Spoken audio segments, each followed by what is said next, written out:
irmãos podem se assentar. Amém, irmãos. Peço a toda a igreja para que abramos juntos a palavra do Senhor no livro de Esdras, capítulo 7, versículos 1 a 28. Esdras 7, 1 a 28.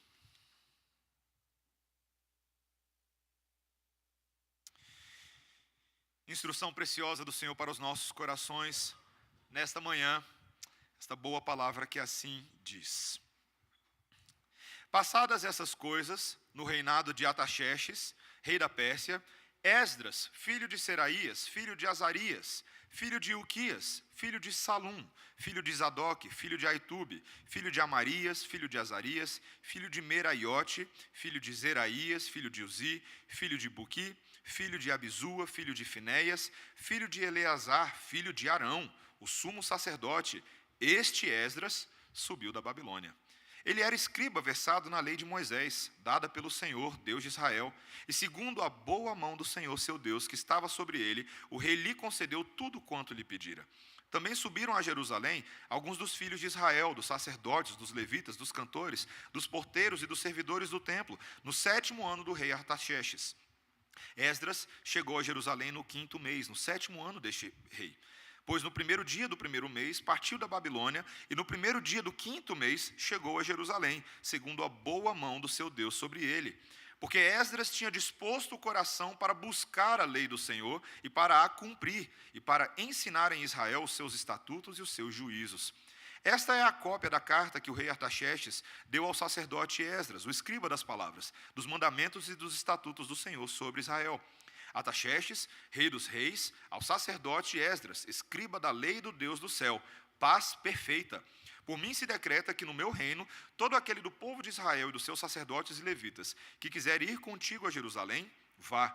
Porquanto és mandado da parte do rei e dos seus 7 conselheiros para o fazeres inquirição a respeito de Judá e de Jerusalém, segundo a lei do teu Deus, a qual está na tua mão. E para levares a prata e o ouro que o rei e os seus conselheiros espontaneamente ofereceram ao Deus de Israel, cuja habitação está em Jerusalém, e bem assim a prata e o ouro que achares em toda a província da Babilônia, com as ofertas voluntárias do povo e dos sacerdotes, oferecidas espontaneamente para a casa de seu Deus, a qual está em Jerusalém. Portanto, diligentemente comprarás com este dinheiro novilhos e carneiros e cordeiros, e as suas ofertas de manjares, e as suas libações, e as oferecerás sobre o altar da casa de teu Deus, a qual está em Jerusalém. Também o que a ti e a teus irmãos bem parecer fazeres do resto da prata e do ouro, fazei-o, segundo a vontade do vosso Deus. E os utensílios que te foram dados para o serviço da casa de teu Deus, restituí-os perante o Deus de Jerusalém. E tudo mais que for necessário para a casa de teu Deus, que te convenha dar-lo-ás da casa dos tesouros do rei. Eu mesmo, rei Artaxerxes, decreto a todos os tesoureiros que estão da além do Eufrates, tudo quanto vos pedir o sacerdote Esdras, escriba da lei do Deus do céu, pontualmente se lhe faça. Até 100 talentos de prata, até 100 coros de trigo, até 100 batos de vinho, até 100 batos de azeite e sal à vontade. Tudo quanto se ordenar, segundo o mandado do Deus do céu, exatamente se faça para a casa do Deus do céu. Pois para que haveria grande ira sobre o reino do rei e de seus filhos? Também vos fazemos saber acerca de todos os sacerdotes e levitas e cantores, porteiros, de todos os que servem nesta casa de Deus, que não será lícito impor-lhes nem direitos, nem impostos, nem pedágios.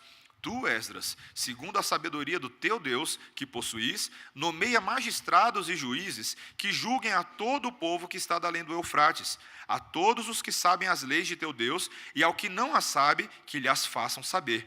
Todo aquele que não observar a lei do teu Deus e a lei do rei, seja condenado ou à morte, ou ao desterro, ou à confiscação de bens, ou à prisão. Bendito seja o Senhor, Deus de nossos pais, que deste modo moveu o coração do rei para ornar a casa do Senhor, a qual está em Jerusalém, e que estendeu para mim a sua misericórdia perante o rei, os seus conselheiros e todos os seus príncipes poderosos.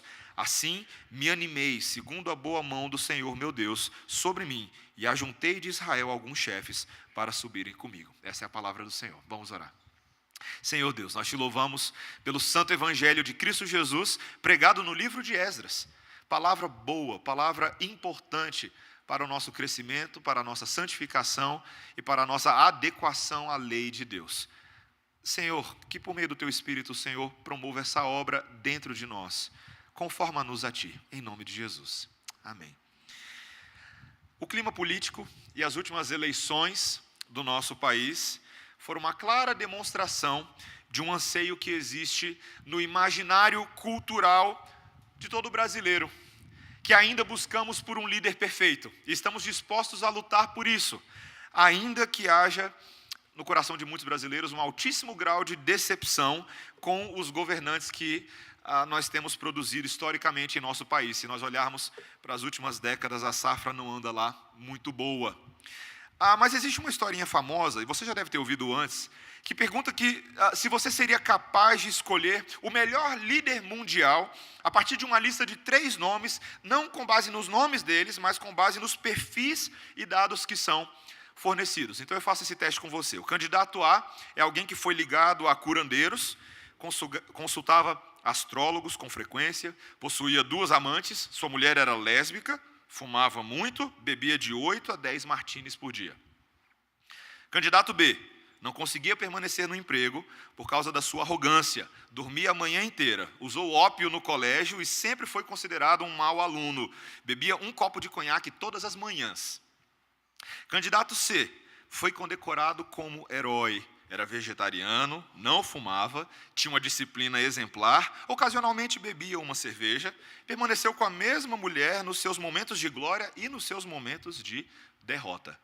E aí, quem que você escolhe? Parece meio óbvia a resposta, mas você tem que lembrar que o primeiro é Franklin Roosevelt, o segundo é Winston Churchill e o terceiro é Hitler.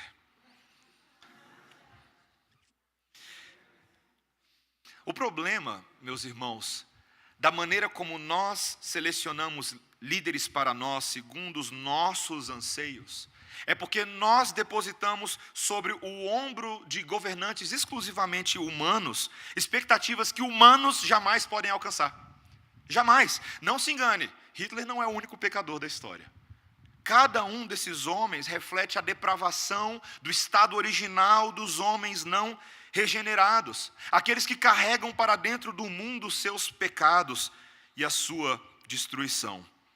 Mas o governo bíblico de Deus sobre nós, irmãos, ele é muito diferente, ele é muito único e singular, porque por meio do supremo poder de Deus sobre nós, ele trabalha simultaneamente nos líderes que ele elege, nos governantes, ao mesmo tempo como no povo que será regido e conduzido pelos governantes, os governáveis. E ele faz ambos se sujeitarem à lei de Deus, para que ele seja um sobre todos, agindo por meio de todos e habitando em todos, como Paulo fala em Efésios capítulo 4, versículo 6. E nesse governo de Deus sobre nós, os governáveis, nesse texto nós aprendemos 3 características dessa dinâmica. Primeiro, que Deus molda os seus líderes integralmente. Segundo, que Deus ordena a vida deste reinado, a vida de adoração. E terceiro, que Ele impõe a sua lei em nossos corações. São essas 3 coisas que nós veremos nessa manhã. Primeiro, Deus molda integralmente os seus líderes. As primeiras palavras do versículo 1, veja comigo e não feche a Bíblia, dizem: passadas estas coisas. Que coisas que passaram? Aquele decreto de Dario que nós vimos na semana passada, lembra? Quando uma investigação de Tatenai, Setar-Bozenai e seus companheiros afasaquitas foram lá para ver os documentos lá do passado, que o primeiro imperador persa dessa seção, Ciro, havia emitido. E Setar-Bozenai, Tatenai e todos os seus companheiros não esperavam ouvir da própria boca de Dario, de que ele seria ali uma ferramenta de Deus para a reconstrução do templo e a dedicação inaugural daquele povo alegre, dedicado, como a bela Páscoa celebrada. É algo marcante no capítulo anterior. Mas agora, meus irmãos, tem um intervalo de quase 60 anos entre os eventos do capítulo 6 e agora do capítulo 7. Inclusive, uma curiosidade, a história do livro de Esther ocorre nesse período. Agora, no reinado de Xerxes, que governou de 486 a 465, e Artaxerxes, seu filho, tornou-se o rei em 465. Mas dito isso, finalmente encontramos o homem, meus irmãos, de quem esse livro herda o seu título, Esdras. Esse capítulo e o seguinte vão introduzir agora esse homem erudito e importantíssimo dentro da tradição judaica, com toda a sua tarefa, com toda a sua expedição. E a primeira coisa que nós temos sobre Esdras é uma pequena genealogia, na qual seus ascendentes são dispostos de tal maneira a demonstrar que Esdras pertence a uma família sacerdotal. O texto vai nos mostrar aí, por exemplo, que ele era um descendente de Seraías, o penúltimo sumo sacerdote do período pré-exílico de Judá. Mas não é só ali antes do exílio, é lá atrás. À medida que vai voltando, você vai vendo que é uma linhagem antiga, uma linhagem respeitada. Olha o versículo 5. Filho de Abisua, filho de Finéias, filho de Eleazar, filho de Arão, sumo sacerdote. Esse é o Esdras que subiu da Babilônia. 80 anos depois que os primeiros exilados voltaram a Jerusalém, esse próprio Esdras retorna ali mais ou menos no ano 458, e essa foi a sua primeira viagem, uma viagem que levou 4 meses, como o versículo 9 mostra para a gente. O novo templo já estava de pé por cerca de mais ou menos 58 anos, mas até esse ponto da narrativa, o próprio Esdras havia permanecido lá na Babilônia, talvez nascido mesmo naquele lugar. E o versículo 6 nos dá uma característica dele. Ele era um escriba versado na lei de Moisés, dada pelo Senhor, Deus de Israel. Ele, esse sacerdote, ele realizava o trabalho de um escriba. Ele compilava e registrava todos os eventos que haviam ocorrido no passado e no presente. E o texto também nos diz que ele era um erudito, um perito na lei sacra de Moisés, aquela lei que Deus deu ao povo no passado, a Torá. E ele era um homem versado. Essa palavra é muito importante. Versado aqui literalmente no hebraico, irmãos, ele era um homem rápido, um homem de rápido manuseio, que dominava uma matéria de maneira completa. E quanto mais a gente vai ouvindo sobre Esdras, mais impressionado a gente fica com ele. Aparentemente ele era um homem de confiança do rei Artaxerxes. A forma como essa carta é escrita no capítulo 7, a linguagem, a autorização especial, o passaporte que ele recebeu para não ser interrompido em nada no caminho, mostram que ele parecia ser um homem de proeminência lá na Babilônia, do mais alto grau de confiança do imperador. E como que Esdras virou tudo isso, meus irmãos? Da onde que esse homem se tornou assim tão magnânimo? A explicação está muito fácil no versículo 6. A boa mão do Senhor, seu Deus, estava sobre ele. É isso. Esdras era o que era porque Deus era quem era. Deus cuidava desse homem, Deus era favorável a ele, estava ajudando na sua tarefa. E isso fez com que a sua empreitada fosse muito bem sucedida, ainda que com dificuldades. Ele enfrentou muitos desafios, nós veremos nos capítulos subsequentes. Houveram decepções, atrasos iniciais, muitos jejuns, muitas orações, perigos no trajeto, mas o verso 10 repete, veja, a boa mão de seu Deus estava sobre ele. Meus irmãos, isso aqui é um fato, um ponto muito simples, doutrinário para nós, cuja aplicação também é muito simples. Se Deus não for conosco, não adianta nada a gente fazer qualquer coisa. Simples assim. Se Deus não for à frente, se Deus não for nos cercando, protegendo, dando bom termo e bom êxito às coisas nas quais colocamos as nossas mãos, é impossível nós fazermos qualquer coisa para a glória dele, sermos bem-sucedidos. E esse registro do caráter e do compromisso de Esdras é muito importante. Olha o versículo 10, porque Esdras tinha disposto o coração para buscar a lei do Senhor e para a cumprir e para ensinar em Israel os seus estatutos e os seus juízos. Nos tempos pós-exílicos, muitas vezes o papel de ensino dos sacerdotes tinha sido mais assumido por escribas, como Esdras. Isso era inevitável, a palavra do Senhor estava se tornando cada vez mais escrita, registrada. A tradição oral, que havia sido tão comum na história de Israel, cada vez ganhava mais um aspecto impresso, um aspecto escrito. E Deus, meus irmãos, decide levantar um escriba com conhecimento especializado da lei, porque imagina você passar 70 anos no exílio, o que acontece com o seu conhecimento de escola dominical? Você começa a esquecer tudo, né? 70 anos de um povo cativo novamente no exílio, eles precisam de um professor. E aqui está o segredo da influência duradoura do professorado de Esdras. Este homem liberto do cativeiro, tinha o seu próprio coração cativo à lei de Deus.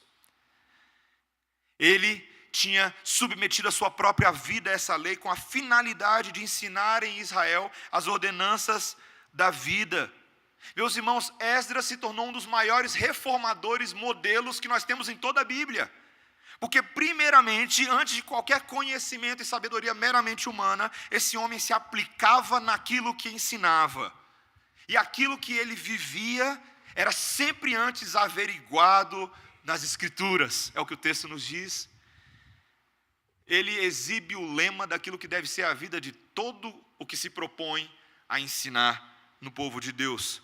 Tornar-se praticante da palavra e não somente ouvinte, enganando-se a si mesmo. É o que Tiago fala lá no capítulo 1, versículo 22. Meus irmãos, Esdras, ele é uma figura importantíssima para a gente. Sabe por quê? Porque ele desmistifica uma falsa dicotomia que nós criamos, de que erudição e piedade competem entre si e estão em contraposição. Muitas pessoas dizem que para você, mesmo no meio cristão, para você se desenvolver como um homem espiritual, que você deve dedicar-se às questões mais práticas da fé e gastar menos tempo com a reflexão dita, talvez, acadêmica ou intelectual, porque isso não tem um resultado imediato. Eu lembro que uma vez uma moça, que tinha acabado de chegar aqui na igreja, ela virou para mim e falou assim: olha, pastor, eu não sou dessas que nem vocês aí que gosta de ler todos esses livros, não. E nem me peça para ler nenhum livro, porque eu não vou ler. Que ela nunca tinha lido muitos livros não era um problema. Mas a atitude de falar assim: opa, não quero muito aprender não sou desses. Mas você sabe por que a gente age assim, irmãos? Porque é típico da nossa época, que tem esquecido a conexão natural entre teologia e igreja. Isso não é coisa nova, sempre foi assim.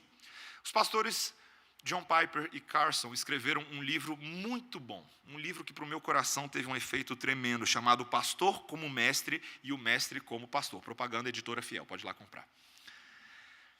Irmãos, eles nos lembram nesse livro que esses dois mundos pertencem um ao outro. Eles dizem, por exemplo, qual será a nossa erudição ou a nossa atuação pastoral se nós formos cabeças sem coração ou corações sem cabeça? Desprezaremos a profunda verdade da convocação de Paulo em Romanos capítulo 12, versículos 1 a 2, quando ele diz que nós devemos rogar, ou Paulo rogava, que nós apresentássemos os nossos corpos por sacrifício vivo, santo e agradável a Deus, que é o quê? O nosso culto racional. E ao mesmo tempo, no versículo seguinte, ele fala: transformai a vossa mente, não se conforme a este século. Para o quê? Para experimentar a boa, agradável e perfeita vontade de Deus.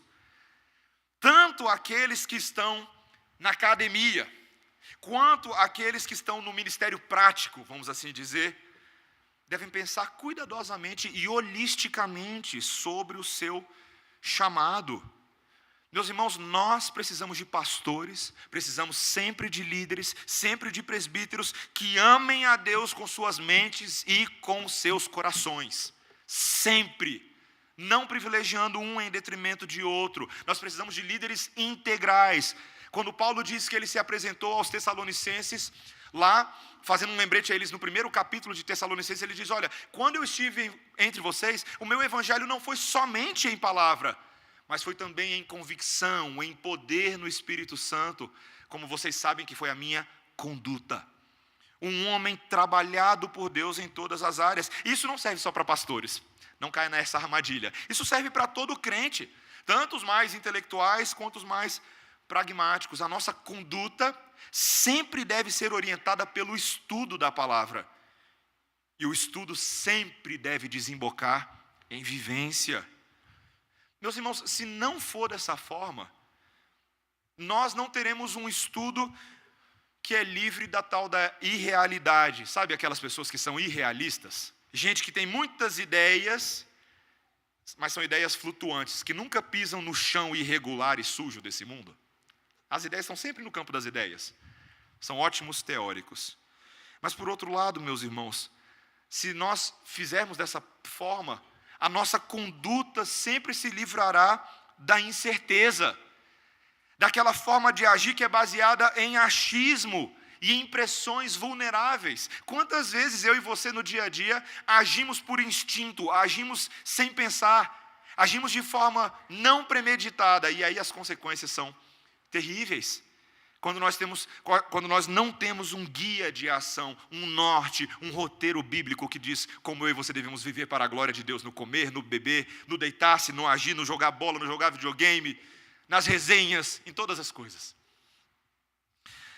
Meus irmãos, só dessa forma, todo o ensino na nossa vida vai se livrar de ser insincero e superficial. Lembre-se que o Senhor Jesus Cristo, em tudo que Ele ensinava, como eu comentei com as mulheres ontem, Ele sempre estava disposto a ser o primeiro modelo daquelas coisas. Ele nunca pediu nada das mulheres como esposas, submissas, respeitadoras dos seus maridos, que Ele mesmo como servo não estivesse disposto a ser, como um servo submisso, respeitador. Ele nunca exigiu de homens que devem ser cabeças dos seus lares, líderes das suas casas, protetores, cuidadores e defensores, nada que Ele mesmo não estivesse disposto a fazer. Ele foi o maior defensor, o maior cuidador e o maior provedor de todos. Meus irmãos, nós precisamos disso. Nós precisamos de uma vida extremamente estudiosa, viu, igreja? Extremamente estudiosa, mas extremamente prática, extremamente vivencial, para que Cristo seja formado em todos nós, de todas as formas possíveis. Deus vai moldando assim as pessoas. Deus vai moldando assim, particularmente os seus líderes. Eles devem ser dessa forma. Mas veja que a partir disso, Deus agora começa também a moldar e ordenar a vida deste reino, a vida da adoração deste reinado. Quando a gente chega agora no versículo 11, nós temos agora uma cópia da carta do rei Artaxerxes, e curiosamente está escrita em aramaico novamente, a língua que era utilizada judicialmente naqueles dias. Temos aqui um decreto da comissão que foi dada a Esdras para retornar a Jerusalém com o segundo grupo de exilados. E é fascinante, meus irmãos, notar aqui o favorecimento divino pela boca de um imperador pagão que você jamais esperaria ouvir da boca de um homem como esse. Ele diz logo aí no versículo 12: Artaxerxes, rei dos reis, ao sacerdote Esdras, escriba da lei do Deus do céu, paz perfeita. Está certo que ele ainda se chama de rei dos reis, né? Os imperadores persas eram meio megalomaníacos mesmo, era coisa deles. Mas ainda assim ele reconhece que esse Esdras é escriba do Deus dos céus. A sua lei é uma lei importante, e ele quer estar em paz perfeita com esse homem, ele não quer briga com ele. Não é importante isso? E nós vemos aqui, meus irmãos, uma série de ordens, uma série de atos. Eu não vou entrar detalhadamente em todas as coisas possíveis, mas, por exemplo, no versículo 13 você tem a ordem do retorno dessa segunda leva. No versículo 14 agora, você tem um mandado de que Esdras, da parte do rei, deveria fazer uma inquirição a respeito de Judá e Jerusalém, da sua situação espiritual. Aquele povo estava trabalhando lá no templo há um tempão. Como é que eles estão? Alguém tem notícia deles? Alguém colocou aí nas mídias sociais? Vá lá dar uma olhada. Confere o que está acontecendo. Mas não somente isso, Esdras. Você vai levar também todo o carregamento de ouro e prata dessa segunda leva. Meus irmãos, o que é impressionante é que não parava de vir ouro e prata da parte dos persas para esse povo de Jerusalém. O que estava acontecendo aqui? Já tinha vindo da primeira vez e agora tinha mais carreta, mais caminhão. Que alegria, meus irmãos. E mais uma vez puxando sardinha para si, Artaxerxes sempre lembra: são ofertas voluntárias, a gente está fazendo de graça, lembra disso. Não deixa o seu Deus ficar brabo com a gente, não. Faz oferta por nós, faz oferenda, serve holocausto. Um homem que sabe a sua posição nesse mundo. Muito suprimento, muitas oferendas sacerdotais, nos versículos 17 e 18, novilhos, carneiros, cordeiros, eles podiam comprar de tudo, ofertas de manjares, libações seriam todas financiadas pelo tesouro da casa real, não somente do dinheiro que estava sendo levado, mas agora os tesoureiros da além do Eufrates lembram de continuar fazendo repasse pontualmente, como Ciro tinha mandado, como Dario tinha mandado, e vocês, por favor, não desrespeitem esse mandato. Meus irmãos, é impressionante. Nós estamos falando aqui de já se aproximando 80, 90 anos do primeiro decreto, e o favor de Deus continua suprindo a vida desse povo. E nós vemos no versículo 24, que ainda houve também uma lei de isenção de impostos aos trabalhadores. Olha o versículo 24. Também vos fazemos saber acerca de todos os sacerdotes e levitas, cantores, porteiros, de todos os que servem nessa casa de Deus, que não será lícito impor-lhes nem direitos, nem impostos, nem pedágios. Veja, eles já têm a dinâmica interna deles. Respeitem a dinâmica de Israel. Não seremos nós que iremos destruir ou desviar a forma deles de funcionar. Eles estão livres de impostos. Como vimos na semana passada, às vezes a gente não entende isso muito bem, né? Por que a igreja é isenta de impostos, esse tipo de coisa? Mas às vezes a gente não lembra que Deus está sendo favorável ao seu povo de formas diferentes e diversas, para que esse povo possa adorar. Meus irmãos, vocês percebem o que está acontecendo aqui? Artaxerxes, meus irmãos, é uma poderosa ferramenta nas mãos de Deus para fazer o quê? Para organizar a vida de adoração dessa igreja. Meus irmãos, Artaxerxes é plantador de igreja da igreja presbiteriana de Israel. Você percebe o que ele está fazendo? Você percebe? O que esse homem está fazendo? Como que, na verdade, tudo o que está acontecendo poderia ser olhado pela ótica dos homens, mas especialmente pela ótica de Deus, uma igreja está sendo organizada. Veja, esses exilados voluntários, esses cativos liberados, são os primeiros membros da nova igreja, para adorar, para servir. Você já parou para pensar o que é uma igreja local? Uma igreja visível? Ela é uma comunidade constituída de crentes professos, de pais e filhos sob a sua guarda, que adoram ao Senhor. E esses viajantes agora estão chegando na igreja e fazendo seus votos. Essa sondagem espiritual feita com Judá e Jerusalém demonstra que o interesse de Deus não é somente na condição externa desse povo, mas é um interesse no coração, um interesse de que eles estivessem devotados, cientes do que estão fazendo. Todos esses recursos financeiros, pensa na prata e no ouro. O nosso manual presbiteriano, lá no artigo 5º, quando ele fala sobre o que é necessário para uma organização de uma igreja, ele diz que uma comunidade de cristãos, presta atenção, isso é legal, aula de eclesiologia para você. Uma comunidade de cristãos só consegue ser organizada em igreja quando alcança estabilidade. Presta atenção, não somente quanto ao número de crentes professos, mas também quanto aos recursos financeiros indispensáveis à manutenção regular dos seus encargos. Meus irmãos, às vezes a gente tem medo de falar de dinheiro, né? Porque dinheiro ficou tão corrompido, mesmo dentro do evangelicalismo. Mas nós precisamos dizer que uma igreja precisa, sim, de todos os tipos de recursos, humanos, espirituais, materiais. É assim que a igreja é organizada, precisa de muita dedicação, de muito zelo. Veja, você e eu estamos acompanhando agora o trabalho que estamos fazendo junto à Congregação Capital, não é verdade?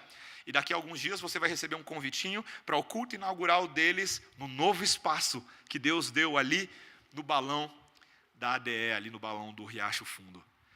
O que que dispendia você plantar uma igreja? Talvez você não saiba disso. Talvez você chegou na redenção depois que já estava tudo pronto. Mas quem estava aqui há 3 anos atrás? Quem teve que entrar aqui no dia que a gente entrou pela primeira vez nesse galpão e os homens tiveram que carregar baldes e uma série de coisas, estavam literalmente esfregando as paredes, subindo, limpando janela, consertando lâmpada. A gente não tinha nada disso aqui, meus irmãos. Isso aqui era um galpão de logística sujo pra caramba. Mas quando entramos, vimos juntos aqui um espaço que devemos cuidar para fazermos o quê? Isso que estamos fazendo agora, nós estamos adorando a Deus e nos utilizando de ferramentas que Ele tem dado. Meus irmãos, como é gostoso arregaçar as mangas e trabalhar na obra do Senhor. Você já fez isso antes? Você já se voluntariou, não para delegar que alguém faça alguma coisa, um diácono resolva um problema para você, mas quando você vai lá e resolve?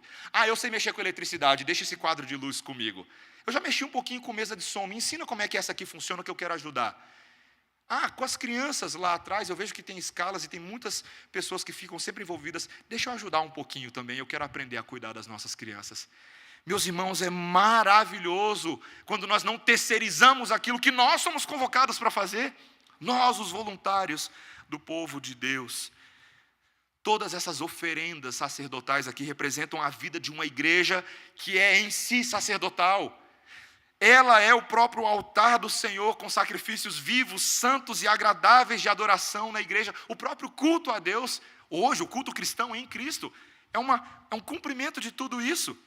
Cada elemento da adoração, cada cântico, cada oração, cada pregação, cada sacramento, todos eles representam a nossa vida no altar da adoração do Senhor.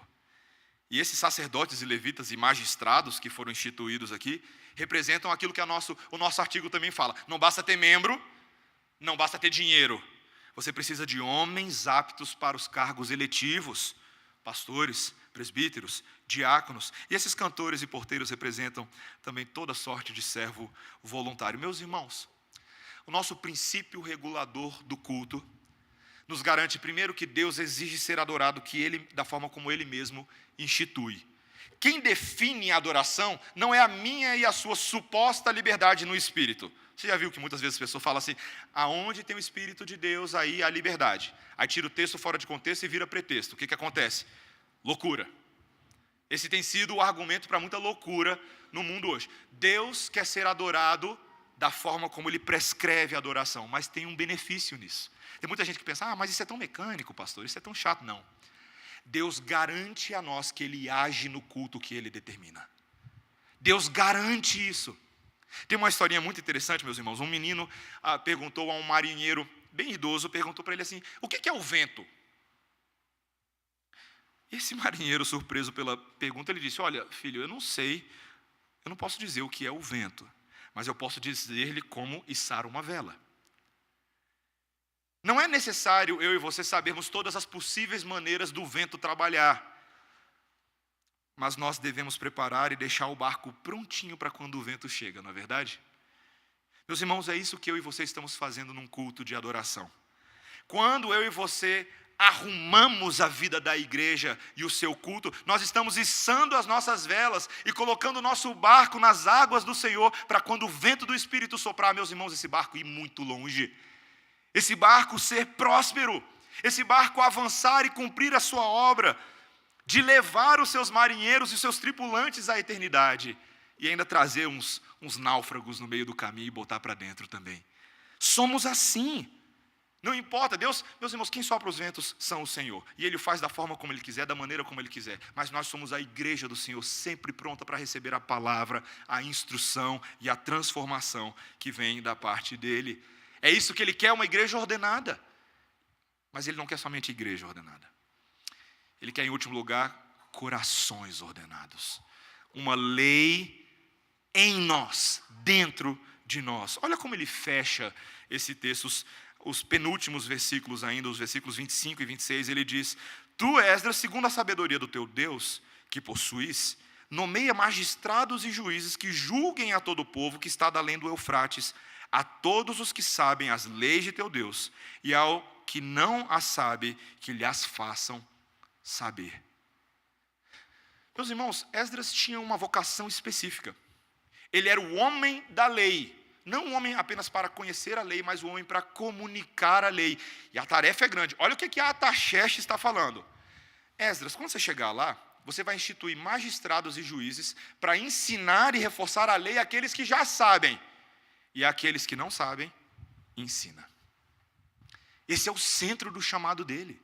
Ele deveria fazer valer isso. E por trás disso não era apenas uma recomendação, não é apenas uma coisa interessante, um estilo de vida bacana, ensina lá uma classe de catecúmenos para o pessoal que vai ser legal. Não é disso que ele está falando. Eu estou decretando e enforçando o cumprimento deste decreto. Olha o que ele diz no versículo 26. Todo aquele que não observar a lei do teu Deus e a lei do rei, seja condenado ou à morte, ou ao desterro, ou à confiscação de bens, ou à prisão. Ô crente Artaxerxes esse aqui, né? Mais crente que muito crente, sabia? Porque ele entendeu, meus irmãos, uma coisa que me parece que foi perdida na história da igreja protestante. Por muitos, não por todos. De que a lei de Deus importa. Artaxerxes, a sua boca promulga penalidades e punições que eram previstas na própria lei de Deus para aqueles que a desobedecessem, para aqueles que não as cumprissem e não levassem a sério. Veja, a gente não sai fazendo isso hoje em dia, a gente não sai matando, a gente não sai apedrejando, não é nada disso. Mas na teocracia israelita, ao mostrar aquelas leis, Deus queria mostrar o seu governo pleno sobre a vida daquele povo. Ele era o seu único e verdadeiro Deus. Seus comandantes humanos, seus reis humanos não eram nada perto daquele que tinha o poder da vida e da morte nas suas mãos. E é isso que ele impõe. Levem a sério as minhas leis.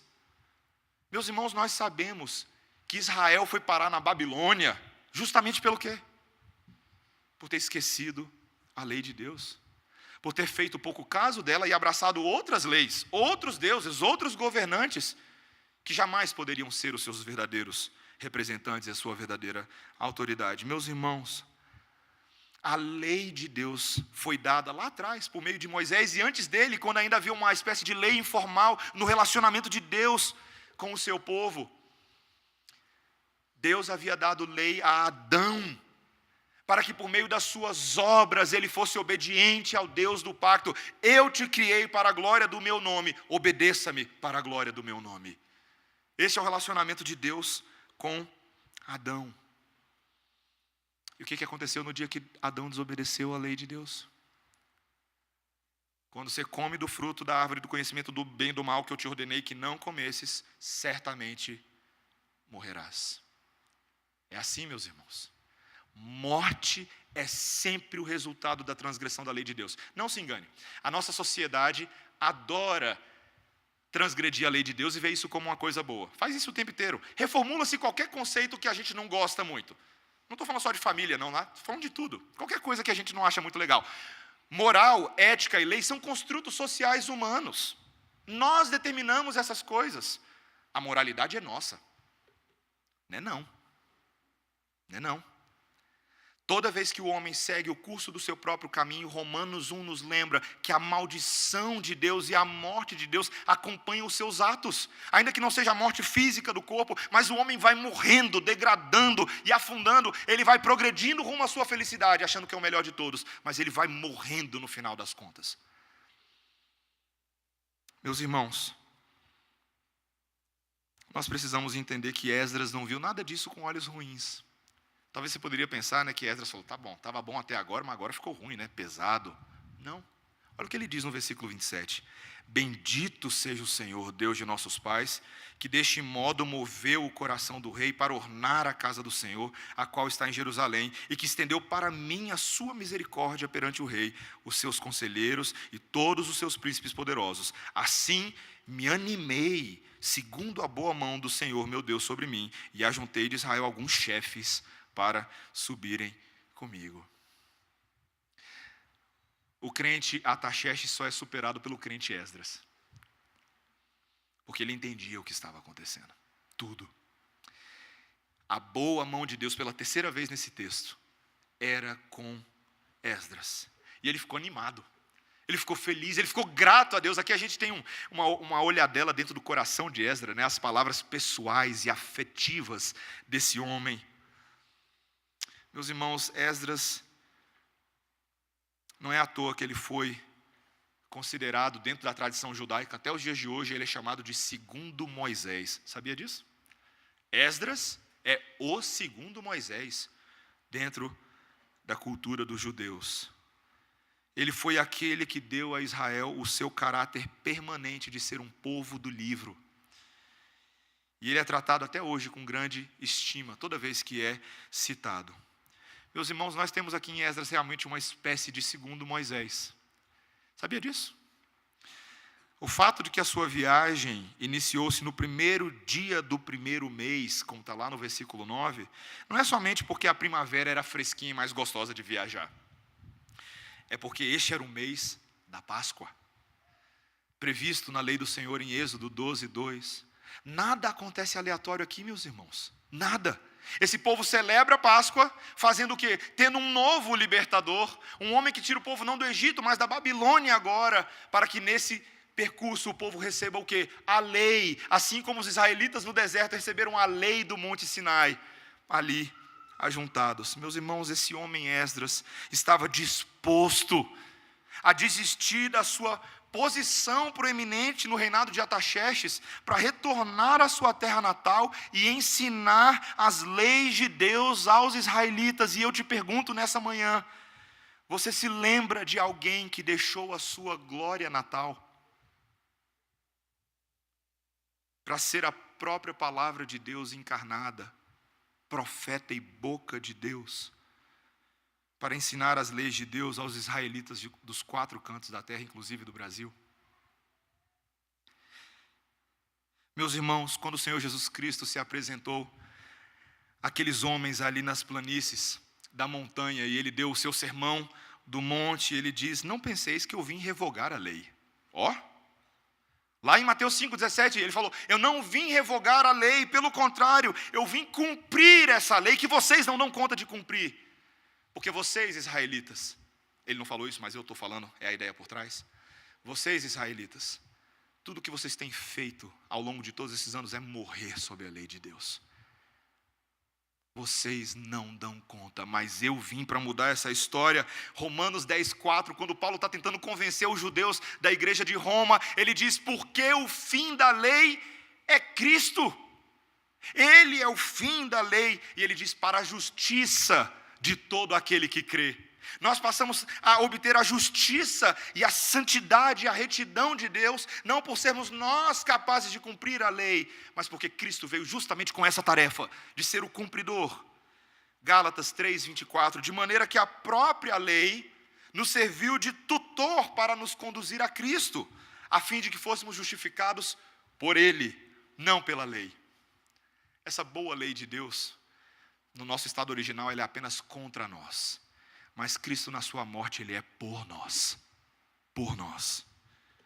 Vindo, porém, na plenitude do tempo, Paulo diz em Gálatas 4, Deus enviou seu Filho, nascido de mulher, sob a lei, para resgatar os que estavam sob a lei, a fim de que recebêssemos a adoção de filhos.